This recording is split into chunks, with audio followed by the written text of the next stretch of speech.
Boa noite a todos. É um grande prazer estar aqui a convite do Márcio. Deu um susto na irmã, Gabriela, que eu fiquei sentadinho ali no canto. Eu estou vendo que ela estava no movimento. Falei assim, olha, já cheguei, tá? Um pouco atrasado, mas já estou aqui. E antes de mais nada, acho que vou levantar só mais um pouquinho aqui. Acho que pode levantar só um pouquinho. Aí está ótimo.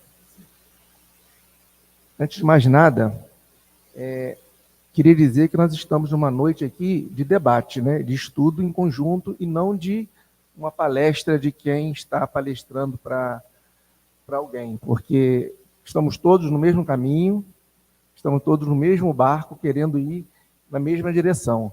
Então, o que eu venho trazer aqui hoje é uma oportunidade que a gente possa ter para discutir, né, essa doutrina consoladora do Cristo e que a gente possa ser envolvido pela espiritualidade e que possamos aqui estarmos, né, dentro da mesma onda vibratória de interesse em aprimorar um pouco dentro dessa doutrina tão confortante, né? E quando o Márcio me perguntou sobre o tema, eu falei, entrar em Damasco, porque entrar em Damasco é um simbolismo muito forte, né? Se nós pararmos para pensar, aquele acontecimento da entrada de Saulo em Damasco, muito antes de acontecer esse evento, a gente tem que fazer uma reflexão de todo o preparo que aconteceu para que chegasse aquele ocorrido. O quanto não deve ter tido de preparo no plano espiritual para que a gente tivesse, graças a Deus tivemos, aquele acontecimento. Se nós fizermos, eu fiz tentei fazer uma pesquisa exata sobre o ano de nascimento de Saulo e não consegui chegar, mas os historiadores falam que ele nasceu entre 5 e 10 depois de Cristo. Ou seja, quando Jesus foi crucificado, ou ele tinha 23 ou ele tinha 28 anos de idade, estaria entre essa idade. E sabemos que existem personagens que nós devemos lembrar um pouco antes de entrarmos nesse ponto, né, que é a entrada em Damasco. 2 personagens fundamentais que o levaram a tomar essa decisão: Abigail e Gesiel, casal de irmãos que tiveram que fugir de Corinto, cidade natal deles, porque seus pais tinham sido pego pelo exército romano e tinha sido executado. E no meio dessa fuga, né, quem já teve a oportunidade de ler, o nosso objeto de estudo para esse estudo de hoje é o livro Paulo Estevão. Esse livro foi publicado em 1941. É considerado, dentro do Espiritismo, entre as 10 obras mais relevantes do Espiritismo.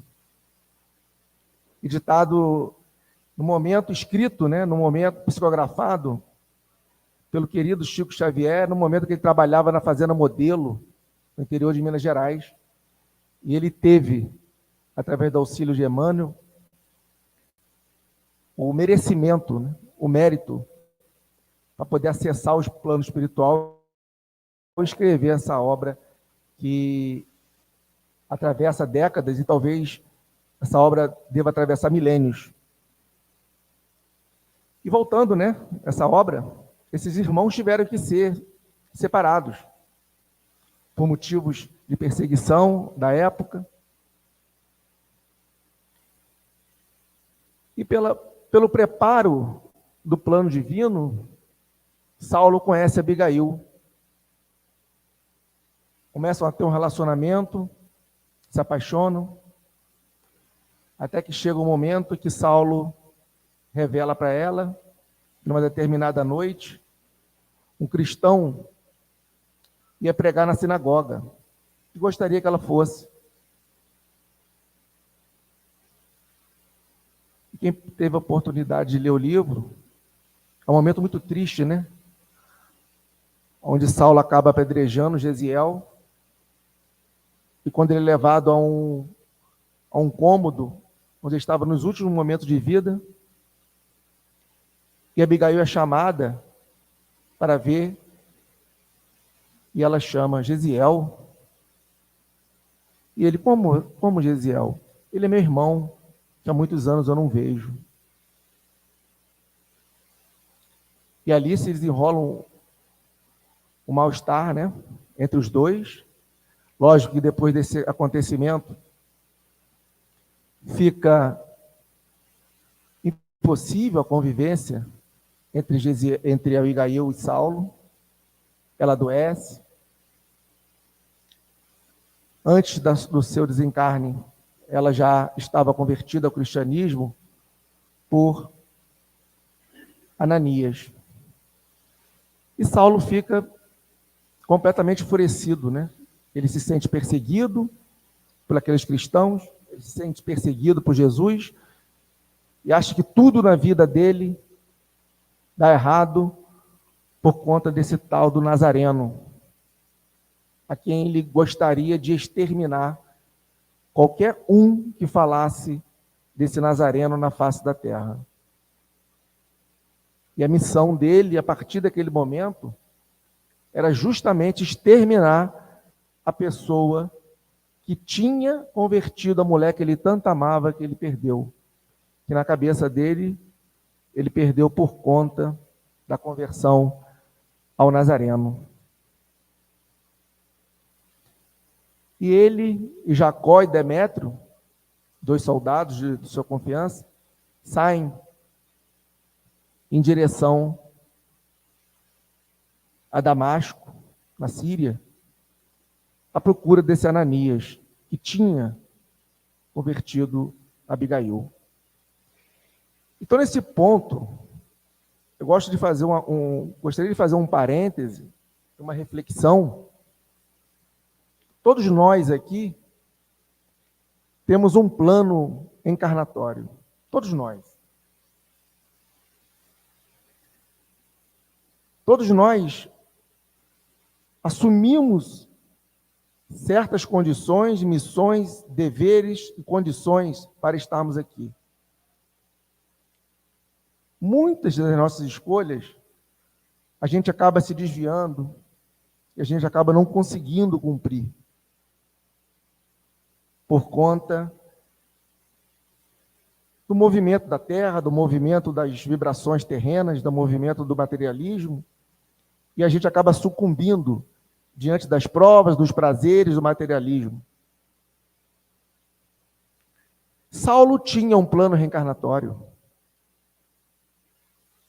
Talvez o plano reencarnatório de Saulo esteja junto com os 12 discípulos de Jesus, que também tinham um plano reencarnatório, escolhido a dedo e muito bem planejado para a vinda do Cristo à Terra. E a gente ainda, por ser muito novo na doutrina e por muita coisa ainda não termos acesso, né? O conhecimento nos é dado de acordo com a condição que temos de ter. Eu me pergunto às vezes, será que até esse momento Saulo vinha falhando no seu plano reencarnatório? Será que até esse momento a atitude que ele tinha em perseguição a quem quer que seja, a qualquer ser humano, principalmente aqueles cristãos, era um desvio do seu plano reencarnatório? Ou fazia parte do seu plano reencarnatório? Ele aceitou e sabia que tinha que tomar uma decisão para mudar. Não sabemos, não temos, eu pelo menos não tenho essa informação. Mas a informação mais importante que eu gostaria de conversar com vocês, o que ocorre com ele naquele momento, onde ele está para chegar em Damasco, à procura de Ananias. Ele, no último dia, já há 3 dias de viagem, com os animais e esses 2 soldados, Jacó e Jericó, Jacó e Demétrio. No último dia de viagem, ele já vinha reflexivo, pensando em tudo aquilo que aconteceu, diante daquele apedrejamento que ele promoveu Estevão, né? Porque quando Estevão foi apedrejado por ele, já tinha trocado de nome, já não se chamava mais Gesiel, a pedido dos amigos da Casa do Caminho, onde ele esteve acolhido por Pedro e por todos os outros apóstolos. E tudo aquilo que tinha acontecido com ele e Estevão, com Abigail, já o deixava muito reflexivo, já o deixava muito angustiado, e uma onda de arrependimento, uma onda de compaixão já vinha o tomando conta no último dia de viagem, a ponto de que ele começa a ter um certo mal-estar, uma angústia, até o momento que ele percebe um clarão. E aí, quando a gente lê Paulo e Estevão, e a gente se pergunta, é um romance? É. Mas o que está narrado aqui é exatamente como aconteceu? É exatamente como aconteceu. O plano espiritual é como se fosse um imenso HD universal, onde tudo que ocorre lá está gravado. Inclusive isso aqui que nós estamos fazendo agora está sendo gravado no plano espiritual, para que, se houver utilidade, se houver necessidade de ser mostrado para a humanidade, vai ser utilizado, como foi utilizando Chico Xavier. Naquele momento,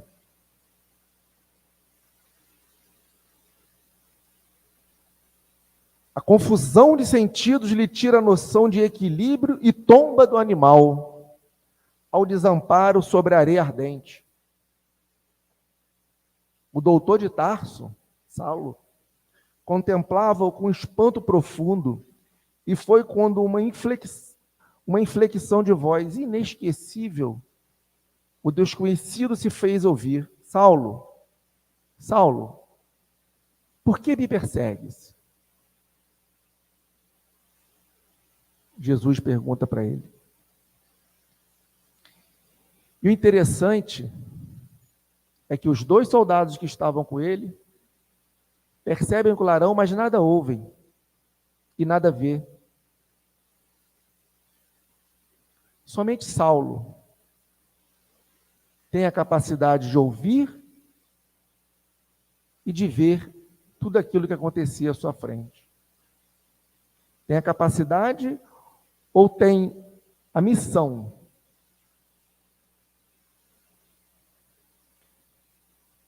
Continuando o diálogo entre Saulo e Jesus, quem sois vós, Senhor? Aurelado de uma luz balsâmica, e num tom de inconcebível doçura, o Senhor respondeu, eu sou Jesus.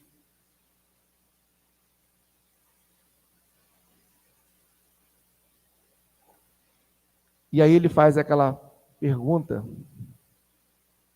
que a gente tem que refletir bastante. Senhor, que quereis que eu faça? Se nós pararmos para pensar, essa é uma interrogação onde que primeira coisa ele está afirmando. Antes dele perguntar, ele está afirmando, olha, chega, para mim não dá mais. Eu não tenho força para ir contra ao Senhor. Chega, eu não quero mais essa vida. né, se fosse na gíria de hoje, ó, para mim já deu, agora é com o Senhor. Cansei. Não é assim que o jovem fala? Ó, cansei, hein? O que você quer que eu faça agora?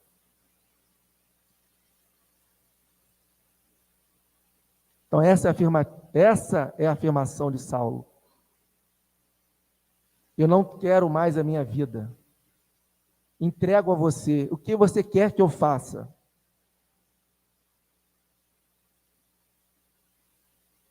Levanta-te, Saulo. Entra na cidade e lá te será dito o que te convém fazer. Olha a inteligência desse espírito crístico, o mais avançado entre nós até hoje. Levanta-te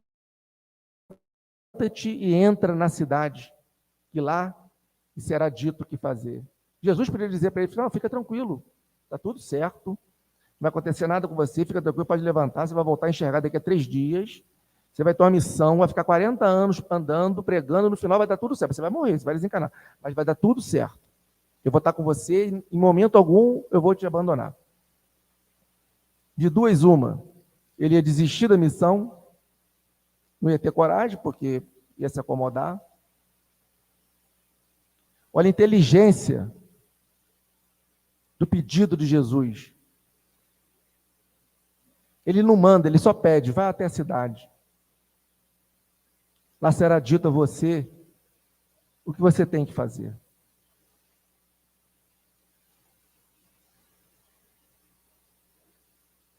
Assim como ele fez com Públio Lentulus, né? Quando à beira do lago, o senador procura Jesus, Emmanuel, né?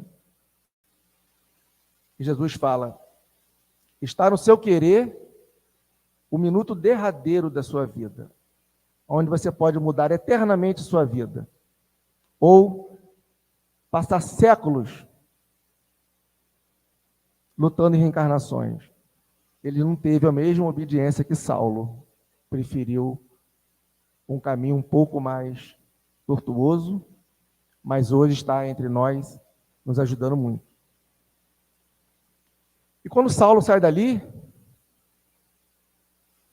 a primeira coisa que ele pede, isso Jacó volta a Jerusalém para dizer o que tinha acontecido, que o doutor da lei estava cego, e ele pede a Demétrio que o leve até a casa de Sadoc. Quem era Sadoc? Sadoc foi seu melhor amigo do Sinédrio.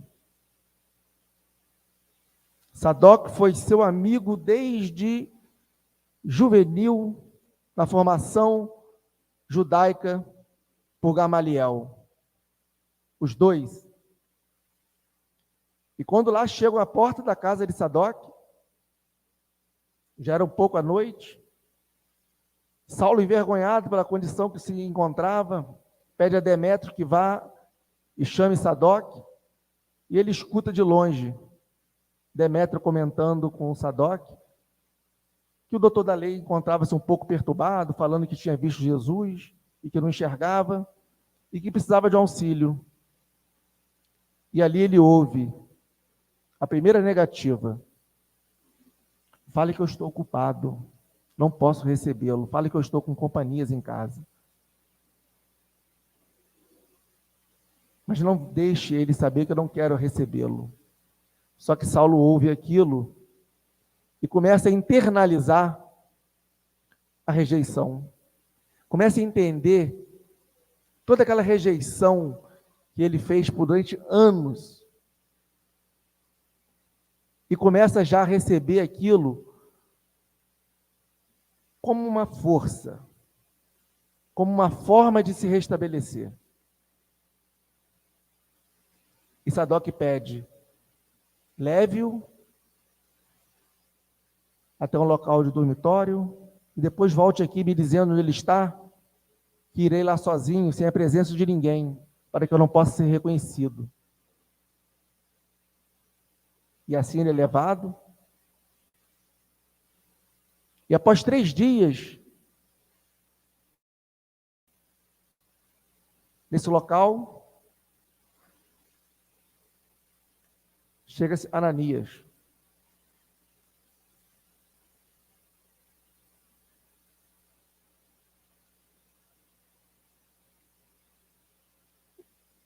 O mutíssimo do visitante indicava o desconhecido. Quem sois? Pergunta o cego admirado para Ananias. Irmão Saulo, replica o interpelado com doçura, o Senhor que te apareceu no caminho enviou-me a esta casa para que te tornes a ver e recebas iluminação do Espírito Santo. Vosso nome, Ananias.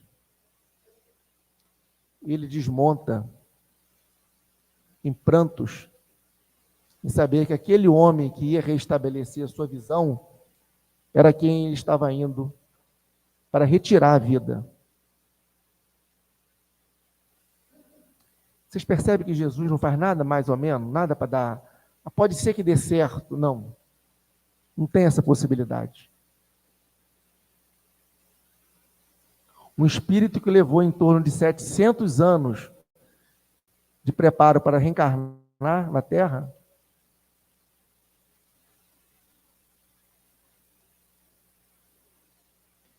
Jesus mandou-me justamente para que tivesse de novo o dom da vista.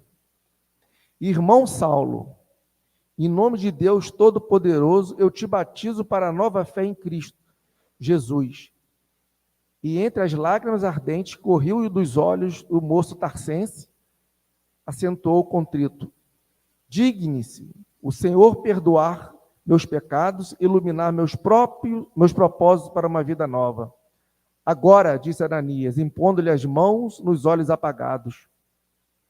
Em um gesto amoroso, em nome do Salvador, peço a Deus para que te veja novamente.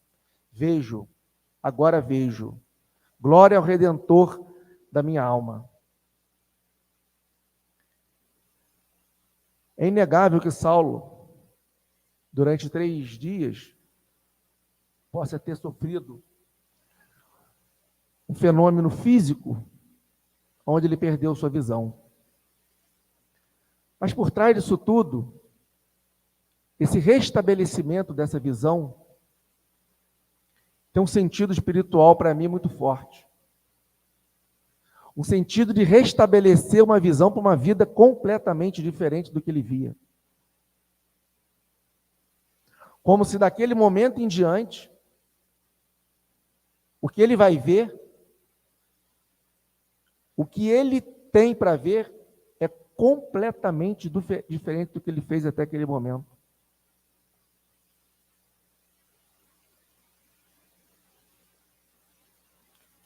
A visão restabelecida é uma visão de espírito.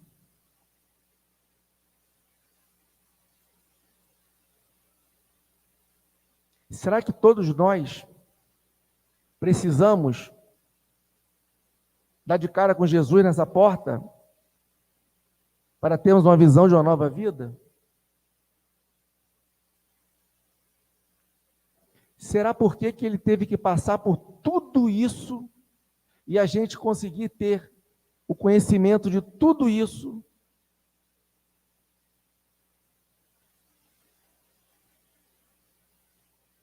O privilégio que nós temos de estarmos aqui diante de uma obra que nos mostra com mínimos detalhes uma redenção de visão de vida nova. Quantos de nós temos uma entrada de Damasco diariamente em nossas vidas e muitas das vezes não percebemos? Quantos de nós temos dentro de casa uma porta de Damasco nos convocando diariamente a uma nova visão, a uma nova forma de ver, e muitas das vezes a gente não consegue?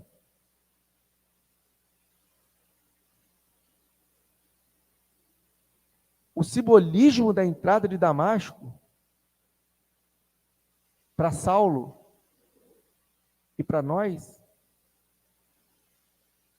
é o simbolismo de uma mudança de visão de vida. Aonde quem o levou a essa nova vida já disse lá atrás: eu sou o caminho, a verdade e a vida.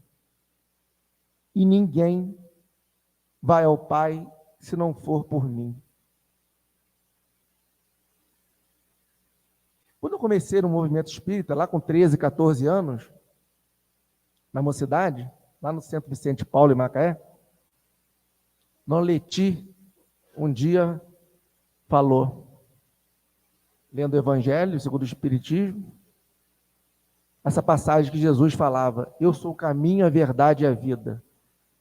E o garoto falava assim: gente, esse tal de Jesus é metido mesmo, né? Ele se acha, né? A infantilidade nossa, a gente só não pode continuar na infantilidade espiritual. Então, o convite que Saulo nos faz, e a partir desse momento, Ananias o libera. Qual é o primeiro lugar que ele vai? A quem ele tanto humilhou, a quem ele tanto não quis receber, e inclusive no seu último encontro com ele, o chamou de louco e chamou que ele estava variando. Gamaliel. Gamaliel foi seu tutor. Gamaliel foi o seu mestre no sinédrio judaico, que se converteu ao cristianismo antes de Saulo. E Saulo sai daquela pousada, vai ao encontro de Gamaliel. E é um dos momentos que eu acho mais lindo nesse livro, porque Gamaliel já se encontrava em estado de saúde debilitado, já com alguns dias bem doentado, e quando ele recebe Saulo, ele olha para Saulo e fala assim: eu tinha certeza que Jesus não ia me levar daqui antes de eu te ver. E entrega a Saulo os pergaminhos com o Evangelho de Jesus e pede que ele vá para o deserto, procure Prisca e Áquila, vá para lá, eles vão te dar morada, você pode trabalhar e vai estudar o Evangelho do Cristo. E ele vai.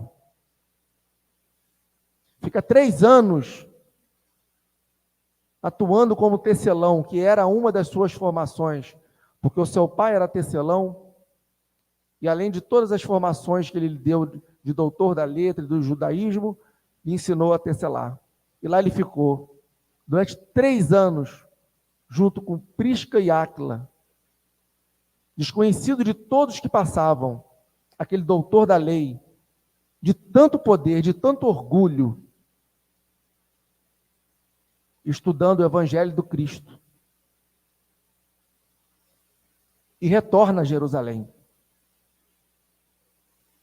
Quando ele retorna a Jerusalém, o primeiro lugar que ele vai, a casa do caminho.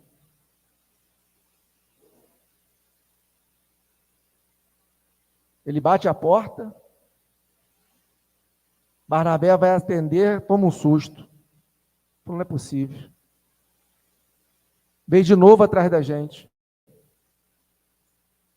Esperou só amansar um pouquinho e veio atrás da gente.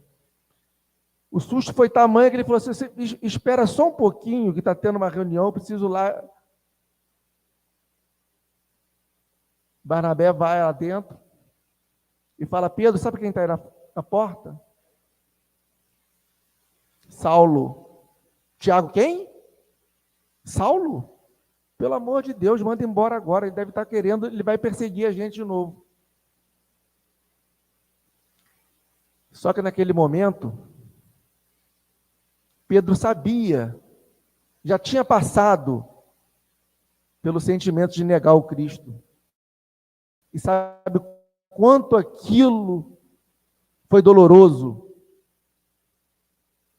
Ele fala: Barnabé, Pede que ele vá para alguma estalagem, deixa o endereço, que amanhã iremos chamá-lo. Precisamos conversar sobre isso aqui com calma. Pedro muito mais centrado. Existia a corrente que não gostaria de vê-lo nunca mais ali na casa do caminho. E Pedro senta todos e pergunta: se o mestre estivesse aqui, o que ele faria agora? Se Jesus estivesse agora aqui, ele ia expulsar o lobo ou ia chamar o lobo para domar? Ele dá amor.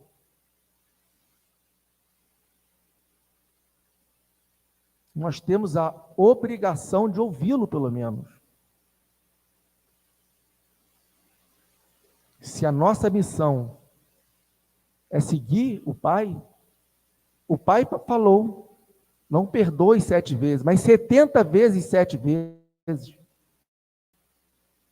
Então, no dia seguinte, Saulo é convocado à casa do caminho,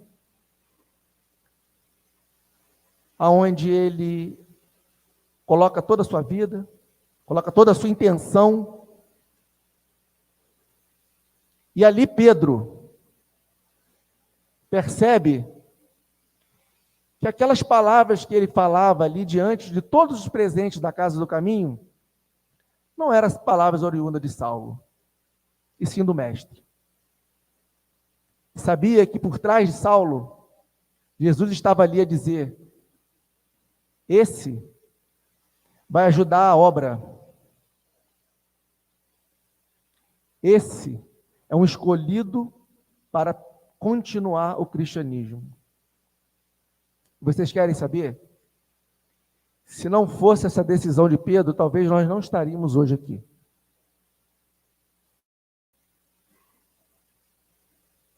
Se Pedro não aceita Saulo, o acolhe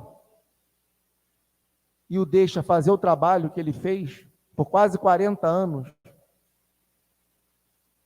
Saulo, por quase 40 anos, andou 16 mil quilômetros. 16 mil quilômetros. Pregando o cristianismo. Até onde ele não consegue mais, com força física, pregar a doutrina do Cristo. E ele começa, através de Gesiel, de Estevão, a psicografar as suas cartas, as suas epístolas. O que são as cartas de Paulo? As cartas de Paulo são os primeiros exemplos de psicografia que nós temos. Através de Gesiel, Jesus envia o que ele gostaria de escrever, Gesiel passa para Paulo, já convertido, e ele escreve as cartas e são enviadas às comunidades. Então, gente, olha o trabalho que esse homem nos deixou.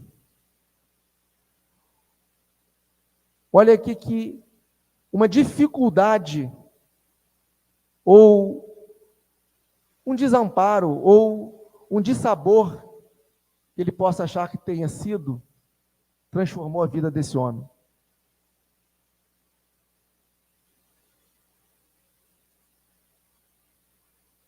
E nós, a oportunidade que temos de abraçar essa doutrina, esse conhecimento.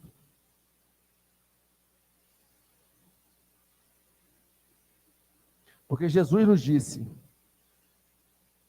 eu vim a pedido do Pai para reunir todo o seu rebanho, e nenhuma ovelha vai ficar para trás. Nenhuma. Então, não adianta nós acharmos que nós estamos numa casa espírita, nós estamos na frente. Talvez estamos atrás. Talvez a gente precise entender de uma última forma. A gente precisa de tanta explicação de Jesus para entender, olha, ou vocês param com essas reencarnações de baixos teores espirituais e tomam conta e mudam a vida de vocês, ou vocês vão ter que ir com alguns irmãos para planetas um pouco menos evoluídos, para que lá vocês consigam entender o grau de dificuldade que é que vocês estão causando em quem quer ir para frente. Então chegou a hora de que a gente, talvez, sabe aquela história do trabalhador da última hora? Não é que muitas das vezes ele se coloca como trabalhador da última hora? Eu acho que nós estamos no trem da última hora.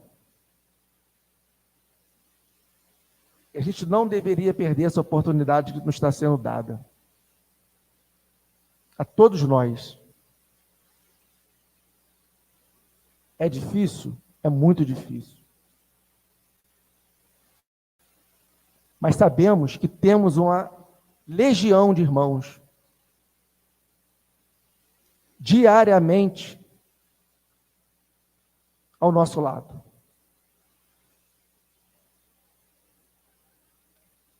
Sabemos que hoje o espírito que ditou essa obra para Chico Xavier encontra-se encarnado no Brasil em torno de 25 anos de idade. Vocês já pararam para pensar nisso um pouco? O porquê que Emmanuel está de novo aqui no Brasil entre nós? Alguém já parou para pensar? Um espírito com a quantidade de obra, com a quantidade de vivência, encarnou com Jesus, encarnou com Saulo, veio aqui como o Padre Manuel da Nóbrega e agora retorna como um desconhecido em nosso país e assim ficará até o seu desencarne, justamente para nos ajudar. E ainda tem gente falando que o Brasil nunca vai dar certo. Em Brasil, coração do mundo, pátria do Evangelho, Jesus afirma para Eliel, no plano espiritual, na psicosfera do Brasil, antes de ser descoberto, ele fala para Eliel, você sabe quem é Eliel? Eliel é bisavô de Gamaliel. Esse que nós acabamos de falar. Ele fala, Eliel, aqui nessa terra do cruzeiro, eu vou transplantar a árvore do meu evangelho da Palestina. Eliel, aqui nessa terra do cruzeiro, o meu coração estará ligado eternamente. O meu coração estará ligado eternamente. Não é, olha, eu vou dar uma atençãozinha para eles, vou procurar estar sempre ajudando. Não é isso. Nesta terra, o meu coração estará ligado eternamente. Na obra de Francisco de Assis, ditada por Miramês, a João Nunes Maia, Francisco de Assis, que é a reencarnação de João Evangelista, encontra-se hoje na psicosfera do Brasil, trabalhando no plano espiritual a pedido de Jesus, para que tudo do Apocalipse se concretize. O Apocalipse não é o fim do mundo, tá? Eu já pensei e achei que fosse. O Apocalipse é a transformação do nosso planeta de mundo de expiação e prova no mundo de regeneração. Esse é o Apocalipse. É o fim dos velhos tempos e os novos tempos que virão, a comando de Jesus, de Ismael, de Emmanuel, Então a gente não pode achar que nós não estamos amparados. Nós temos motivos de sobra para todo dia acordar e agradecer e saber que esse amparo do Cristo por todos nós nesse planeta é imenso. Mas nós, essa terra do cruzeiro, tem um papel fundamental na transformação desse planeta no mundo de regeneração. Nós que estamos aqui, que tivemos aqui a oportunidade de ser o único país aonde recebeu essa quantidade de obras espíritas, a maior nação espírita do planeta, nós só temos motivo para todos os dias agradecer. E a cada porta de Damasco que apareça em nossa vida, que a gente transforme em motivo de luz e de nova vida para nós. Que possamos entender que cada dificuldade que temos e teremos, que não adianta de falar assim, minha vida vai melhorar. Não, a nossa vida é um eterno aprendizado. Deus não pune ninguém. Deus educa.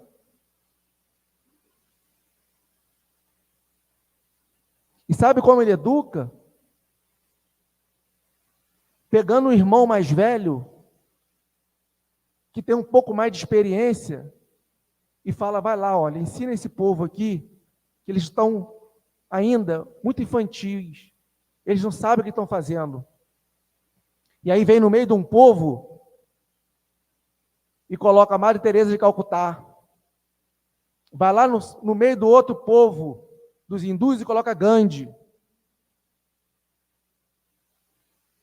Vem aqui no Brasil e coloca Chico Xavier. Aí vem agora de novo, agora vou colocar Emmanuel. Estamos precisando de Emmanuel de novo. É assim que ele educa, nos dando exemplo. E o maior exemplo de todos já teve aqui, há 2023 anos. Ele já disse o que tinha que dizer. Agora, ele comanda a nossa evolução. E não se engane, por mais que a gente tropece, por mais que a gente negue, por mais que a gente tenha preguiça, ele está sempre ali levantando. Não, levanta. Você está cansado hoje. Me dá a mão, vou te levantar. Eu já passei por isso. Eu já sei como é que é isso. É difícil mesmo. Tem hora que a gente quer, tem hora que a gente não quer. Não, mas levanta, eu estou com você, vamos.